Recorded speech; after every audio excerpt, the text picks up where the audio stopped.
2010 চনৰ পৰা 2022 চনলৈকে তথা বৰ্তমানলৈকে বুলি ক'ব পাৰি মই ওতঃপ্ৰোতভাৱে জড়িত হৈ গৈছো। এনেকুৱা হৈছে যে চৌধুৰী বজাৰৰ অঞ্চলৰ প্ৰত্যেকটো ঘৰৰ আবেগ অনুভূতি ভাল পোৱা স্নেহ মৰম মোৰ ব্লাডত সোমাই গৈছে। সেইকাৰণে মই আমাৰ অধ্যক্ষ মহোদয়ে নিমন্ত্ৰণ কৰাৰ পিছত মই নাহো বুলি শব্দটো ক'ব নোৱাৰিলো।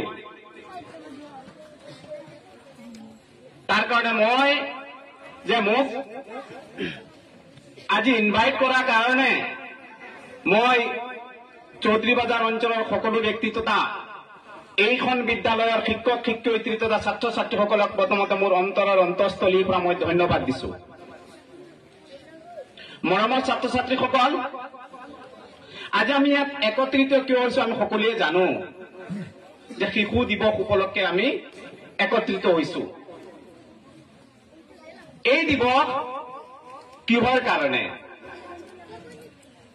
কাৰ জন্মদিনত পালন কৰা হৈছে আৰু কিয় কৰা হৈছে?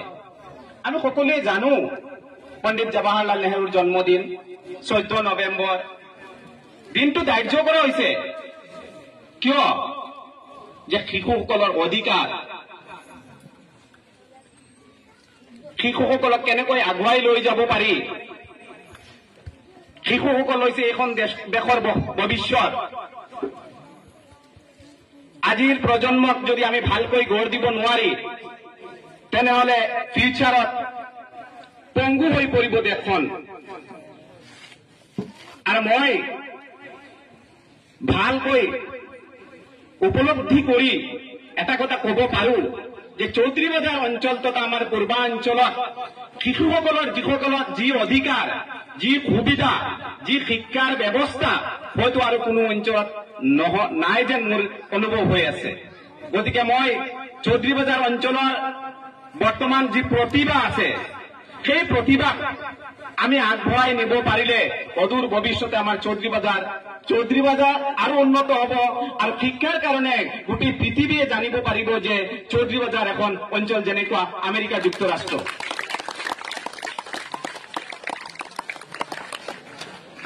মৰমৰ ছাত্ৰ ছাত্ৰীসকল, আমাৰ জীৱনটোক যদি তোমালোকে অলপ মনোযোগ দিবা, মই খুব কম সময়ৰ ভিতৰতে শেষ কৰি দিম। আমাৰ জীৱনটোক যদি এখন বৰ্তমান যিটো জীৱন আছে সেই জীৱনক যদি আমি ইভালুৱেট কৰো, মূল্যায়ন কৰো, তেনেহলে ক'ব লাগিব আমাৰ জীৱনৰ যিখিনি দিন গুচি গৈছে সেই দিনখিনি হৈছে ৱেষ্ট পেপাৰ, ব্যৱহৃত এটা কাগজ।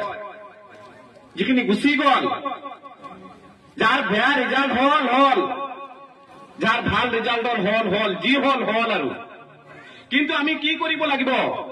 বৰ্তমানক যদি আমি কওঁ তেনেহলে ক'ব লাগিব যে প্ৰেজেন্ট ইজ নিউজ পেপাৰ।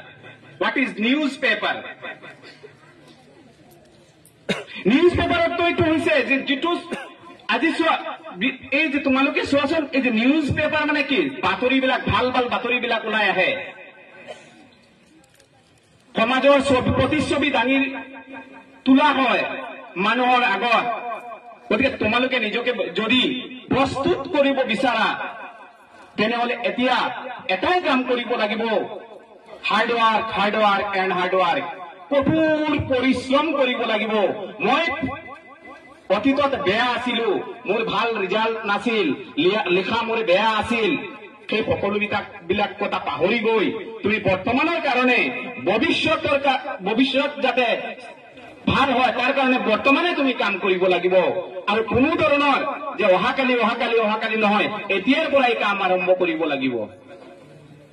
আৰু যদি আমি কওঁ যে ফিউচাৰক কোৱা হৈছে এখন কুৱেশ্যন পেপাৰ, কেনেকৈ ভৱিষ্যত গঢ় লৈ উঠিব।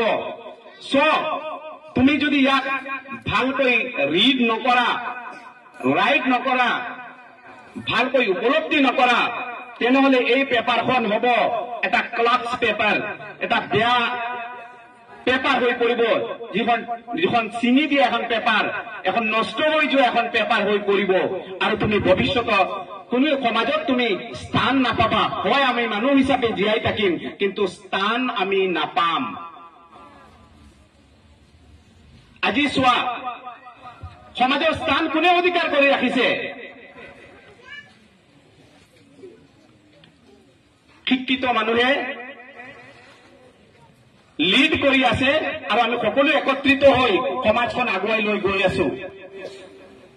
কিন্তু এনেকুৱা শিক্ষাৰে শিক্ষিত হ'ব লাগিব। আমাৰ চৌধুৰী বাজাৰ অঞ্চলত এতিয়া IAS অফিচাৰ ওলাই আছে, APS ওলাই আছে, UPSC ওলাই আছে, ডক্টৰটো ইয়াৰ পৰাই ওলাইছে।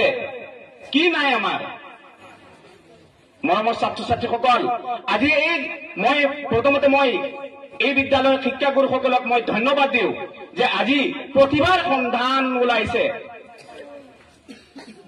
আজি more than 60 ষ্টুডেণ্টছ তেওঁলোকে আজি বিভিন্ন ধৰণৰ ৰিৱাৰ্ড এণ্ড এৱাৰ্ড তেওঁলোকে পাইছে, পুৰস্কাৰেৰে পুৰস্কৃত কৰা হৈছে।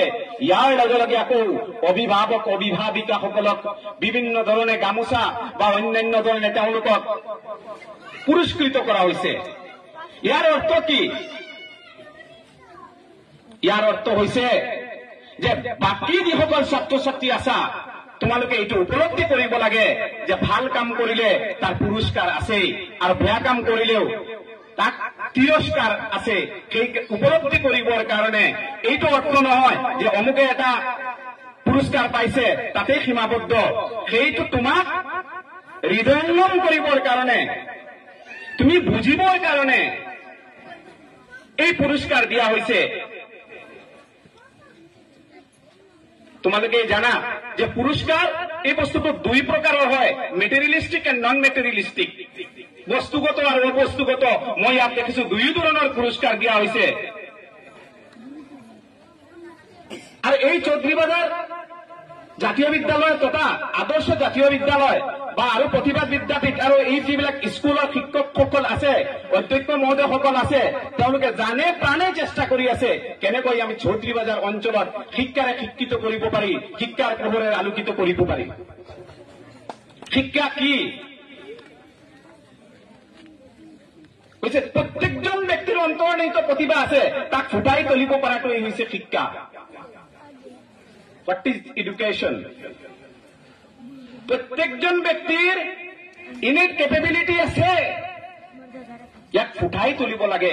গতিকে এইখন বিদ্যালয়ৰ শিক্ষাগুৰুসকলে তথা এই অঞ্চলৰ শিক্ষাগুৰুসকলে প্ৰাইভেট হওক আৰু চৰকাৰীয়ে হওক চেষ্টা কৰি আছে যে আমাৰ মাজত যিসকল ছাত্ৰ ছাত্ৰী আছে তেওঁলোকৰ যাতে প্ৰতিভা ফুটাই তুলিব পাৰি, তাৰ কাৰণে অহৰহ চেষ্টা কৰি আছে। মৰমৰ ছাত্ৰ ছাত্ৰীসকল, ছাৰসকলে মোক কৈছে যে কেনেকৈ তুমি ছাকচেছ কেনেকৈ হ'ব লাগে, সেই বস্তুটো অলপ দিহা পৰামৰ্শ দিয়াৰ কাৰণে। মৰমৰ ছাত্ৰ ছাত্ৰীসকল, কি অফ ছাকচেছ? APJ আব্দুল কালামক তেখেতক কুৱেশ্যন কৰা হৈছিল যে আপুনি এজন চাইণ্টিষ্ট, আমাক কৈ দিয়ক। এজন ষ্টুডেণ্টে এখন এনেকুৱা কনফাৰেন্সত মেহফিলত কুৱেশ্যন কৰিছিল কি অফ ছাকচেছ কি? তেখেতে কৈছিল হাৰ্ডৱাৰ্ক হাৰ্ডৱাৰ্ক এণ্ড হাৰ্ডৱাৰ্ক। এই যিসকল পুৰস্কাৰ ললে তোমালোকে ভালকৈ চাবা, তেওঁলোকে ৰাতি 10টা 11টাকৈ বজালৈকে পঢ়ে, সদায় স্কুলত আহে, ডিচিপ্লিন মেইনটেইন কৰে, লিখা মেলা কৰে, তাৰ কাৰণে পুৰস্কাৰ পাইছে। তোমালোকে ভৱিষ্যত সকলোৱে পুৰস্কাৰ পাব বিচাৰে নে নাই? সকলোৱে ভাল ৰিজাল্ট কৰিব বিচাৰে নে নাই? কোৱাচোন। হয়, তেনেহলে শুনি লোৱা কি কৰিব লাগিব। ভাল ৰিজাল্ট হৈ যাব। প্ৰথম কথা হল জীৱনৰ এটা লক্ষ্য বান্ধি লোৱা।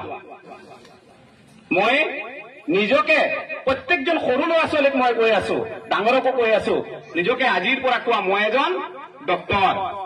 যি যাৰ জীৱনত যি হ'ব বিচাৰিছা, আৰু সেই লক্ষ্যটো বান্ধি লৈ আগবাঢ়া, তুমি সেইটো লক্ষ্যত উপনীত হ'ব পাৰিবা। তাৰ কাৰণে আৰু কিছু কাম কৰিব লাগিব তুমি। প্ৰথম কথা হল পিতৃ মাতৃৰ কথা শুনিব লাগিব ভালকৈ। পিতৃ মাতৃ হৈছে যিয়ে আমাক জন্ম দিছে, গতিকে আমাৰ সদায় ভাল চিন্তা কৰে, তেখেতসকলে নাখায় আমাক খুৱায়। কথাটো বুজিছা? যেতিয়া অলপ দাঁতে তোমালোকক অলপ পঢ়া শুনাৰ কথা কয় তেতিয়া পিতৃ মাতৃ বেয়া হৈ যায়। নহয়, পিতৃ মাতৃ আচল বন্ধু, যিয়ে কি কৰে আমাক আগবঢ়াই নিয়াত সহায় কৰে। দ্বিতীয় কথা হ'ল তোমালোকে শিক্ষাগুৰুসকলৰ কথা আখৰে আখৰে পালন কৰিব লাগিব।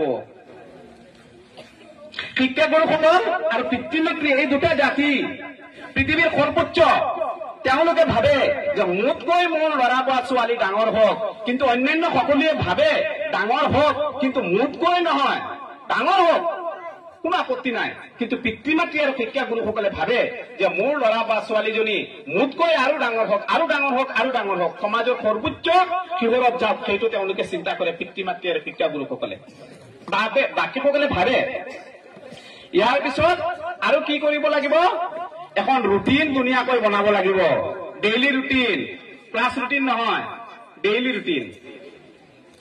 তুমি কেইটা বজাত উঠিবা, কোন ছাবজেক্ট কোন সময়ত পঢ়িবা, তোমাৰ সায়েন্স টান লাগিলে তুমি সায়েন্সত সময় দিব লাগিব, মেথছ টান লাগিলে মেথছত সময় দিব লাগিব। আৰু এটা কাম কৰিব লাগিব, শিক্ষাগুৰুসকলৰ লগত সদায় বন্ধুত্বসুলভ সম্পৰ্ক গঢ়ি তুলিব লাগিব। ছাৰ মই এইটো নোৱাৰিছো, ছাৰসকলে বিচাৰি থাকে ষ্টুডেণ্ট আমাৰ ওচৰত আহক, আমি কৈ দিম, আমি শিকাই দিম, সদায় বিচাৰি থাকে। কোনো ছাৰে সেইটো নেভাবে যে বৰ ফিলিং নকৰে, ভাল লাগে আমাৰ, আমিওতো ময়ো এজন শিক্ষক, গতিকে এনেকুৱা ল'ৰা ছোৱালীক আমি ভাল পাওঁ, তোমালোক আহিবা।